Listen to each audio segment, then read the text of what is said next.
What's up, everybody? It's your boy Nick, back at y'all with another video, and today we're about to listen to this Beatles Abbey Road. I'm a dog and that's true, baby. Can we call this here a truce, baby? And you know I got the juice, baby. And you see me and it's cool, baby. So if you're new to my channel, I've been reviewing classic albums. You can go check out my channel, you'll see all the different things I listen to.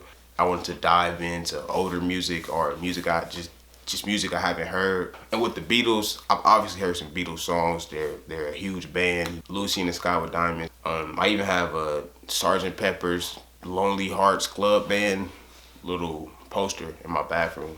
But a little disclaimer that I like to do whenever I do these videos, I don't have to like every song. I understand it's a classic, but I don't have to like every song. I don't have to like everything that you like. This is all just my opinion, so if you're not really good with opinions, you probably want to leave right now. That's just a disclaimer, you know, I might like every song. I'm going to talk the way that I want to talk, so, you know, I might say, oh, this slaps, or this is fire, or that was hard. Track number 1 is Come Together. So this came out in 1969, man, that's crazy.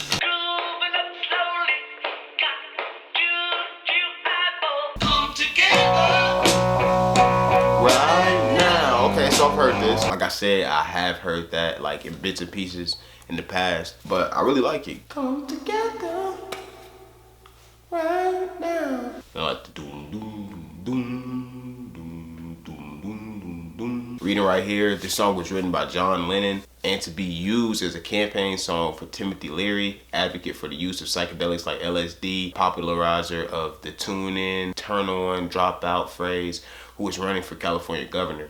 It's been suggested that each verse talks about one of the members of the Beatles or a self-portrait of Lennon himself. However, by his own admission, Lennon often simply filled his lyrics with non sequitur. I always love reading stuff like this, the stories behind the songs and what they were written about. The song definitely sound like bell bottoms and button-up shirts. But let's get to the next track, Something. Attracts me like no other lover. No, I believe in how.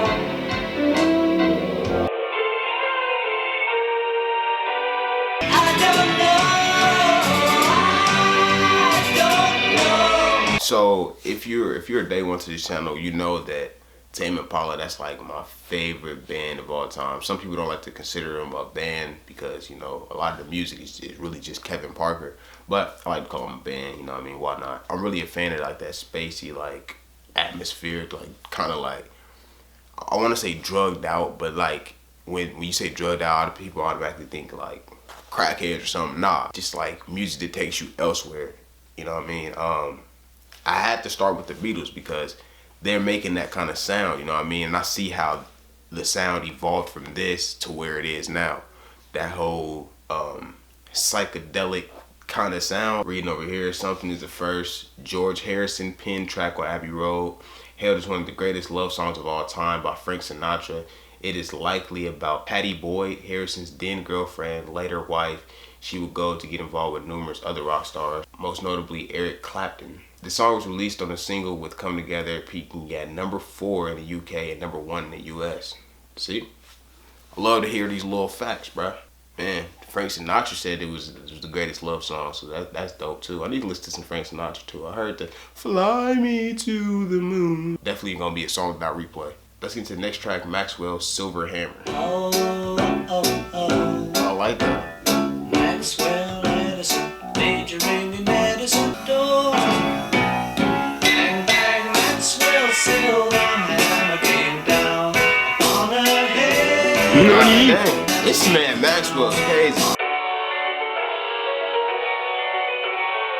Hear that little sound? Okay, so that song got rather dark. When I first turned it on and I was listening to the first little verse, I was gonna say that this song kind of had like a commercial jingle like feel to it. But then you get to talking about bang bang Maxwell's silver hammer came down upon her head. Bang bang Maxwell's silver hammer made sure that she was dead. I'm like, God dang, you can't put this in a commercial. Unless it's a commercial for serial killers. It says right here, a jaunty little song about mass murder from Paul McCartney. Paul wrote the song about the downfalls in life. Life may be good for you, and then the proverbial Maxwell silver hammer comes down and makes you miserable. Maxwell Silver Hammer was my analogy for when something goes wrong out of the blue, as it so often does, as I was beginning to find out in that time of my life.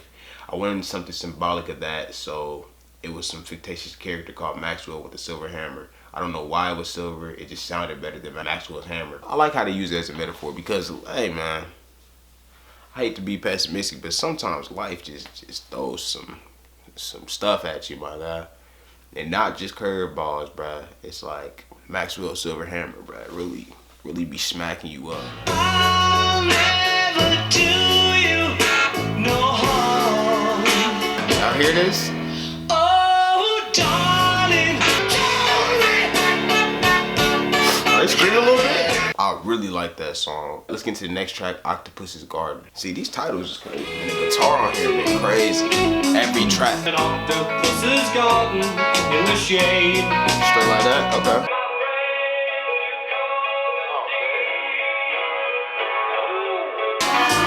And swim about the coral. Okay, so that was another song that I liked. Love the piano on there, love the guitar on there, the drums, everything. Y'all can't tell me that song don't sound like it'll be on like a season 3 episode of SpongeBob. R.I.P. Steven Hillenburg. The idea of Octopus's Garden came to Ringo Starr when he was on comedian Peter Sellers' boat in Sardinia in 1968. Starr ordered fish and chips, but the waiter mistakenly gave him squid. A first time for him, and he said of it, it was okay, a bit rubbery, tasted like chicken. The captain went on to tell Starr about how octopuses travel along the seabed, picking up stones and other shiny objects and create gardens with them. I was being funny and I was saying like these titles are crazy, but you know, they mean something to the writer. Like whenever he would hear that song, he probably just immediately thought about being back on that boat. But track number 6, I Want You, She's So Heavy.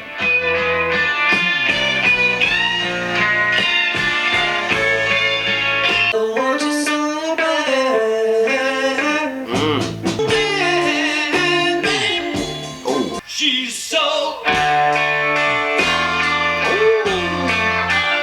haven't disliked any song on here, man. I really like that song. I really love how he was singing with the melody of the guitar. And I like the more intense parts of the song, you know, because the verse is really him just saying the same thing over and over again. I want you so bad. I want you so bad. It's driving me mad, it's driving me mad. Just repeats that for a good amount of time. And then the She's So Heavy, heavy, heavy, heavy part, I really love that part. And then the end, I love the guitar solo, and I just love the end when that guitar is just playing, and it's just, I don't know, it just gets intense. I know back in the day, they was going on them trips. I'm not talking about no luggage trips, I'm talking about the acid, like a more edgier sound towards the end. Track number 7, Here Comes the Sun. Man, they got them songs that just make you feel like everything gonna be alright. It's alright. See, it made me feel like it's gonna be alright. Here comes the sun. Another song that I liked, you know what I mean? Definitely a feel-good song. Like I said, something that you would play, you know. Something I'd play if I was like feeling down or something, you know. Spark something up, you know what I mean? You can definitely feel the love and the freeness in the music. That's why I love music, because you can, at times you really can feel what the artist feels, you know, when they wrote the song or when they recorded the song. So let's get into the next track, because, see, I didn't expect like sounds like this from the Beatles. I always thought they kind of had like, for some reason I thought they always had like cookie cutter songs, like oh, everything's all happy, smiley, but I didn't expect this sound. Even though the songs kind of feel good, I didn't expect this sound. Oh man, I'm gonna like this one. It blows my mind.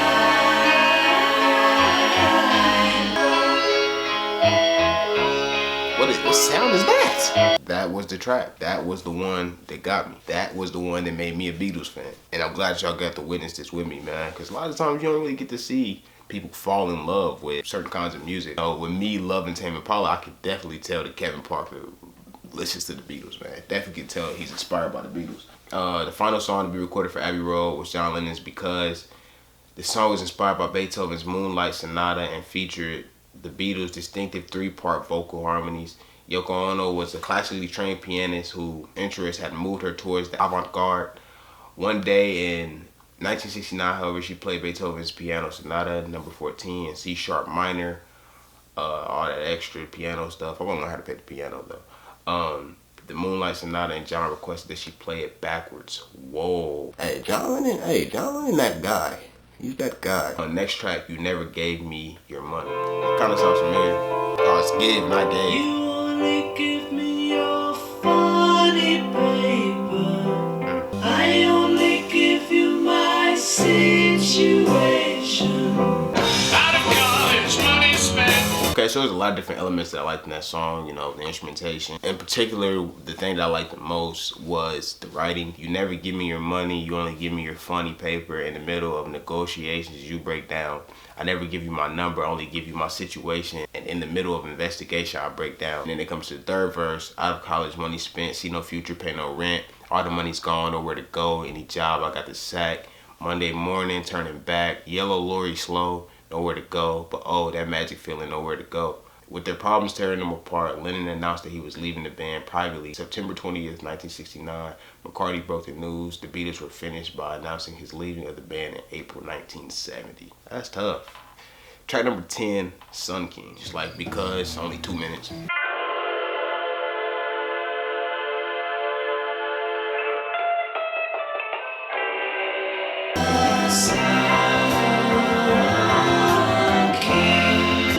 Speak that Spanish then, big doggy. I don't even know if he's actually saying anything that makes sense. Another song I really like, and in the middle of that song, man, I swear that I was elsewhere. Where I was in the cosmos. I was living in the 60s, but on the good side of the 60s, not the side where the niggas had to endure whatever bullshit was going on. Words not really making particular sense. When we came to sing it, to make them different, we started joking, saying cuanto para mucho. We just made it up. Paul knew a few Spanish words from school, so we just strung any Spanish words that sounded vaguely like something. And of course, we got chica fierde, whatever. That's a Liverpool expression. It doesn't mean anything. It's just like ha ha ha. One we missed, we could have had paranoia, but we forgot all about it. We used to call ourselves Los Paranoias. That's kind of hard. I like that. So let's get into the next track, Mean Mr. Mustard.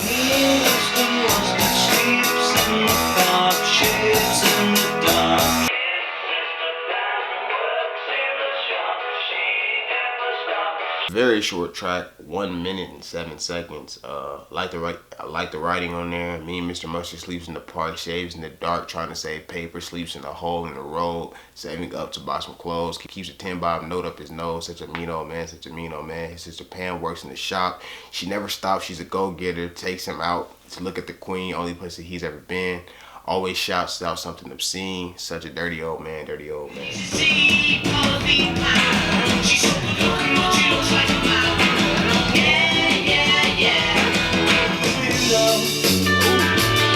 The lyrics are based on an incident when a fan entered Paul's house through a bathroom window. Just another story behind the songs. So track number 14, Golden Slumbers. Get back home, sleep pretty darling, do not cry. Golden slumbers. We went right into Carry the Weight. The last track at the end.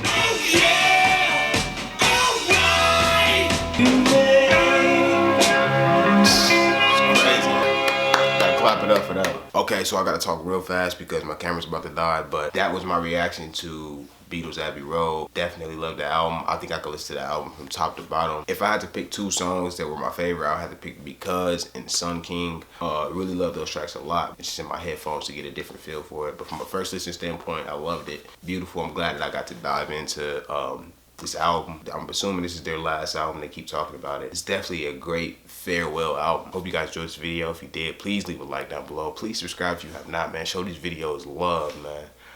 Because ain't nobody else really doing these like me. You know what I mean? And it's people who's catching on to it and trying to hop on it now, but you know what I mean? And it's cool because I like that. I like being able to influence people, you know what I mean? And there's definitely other channels that do this, but I just not like me, you know what I mean? They try to do all this extra. They're not really enjoying the music because they want to like make it seem so, this is good, this is a classical, I gotta review it like a classical album and all this, like, all that extra stuff. Nah. But make sure you follow me on all my social medias, man. Yeah, squad, gang, gang, gang. It's your boy Nick T, and I'm out to stand.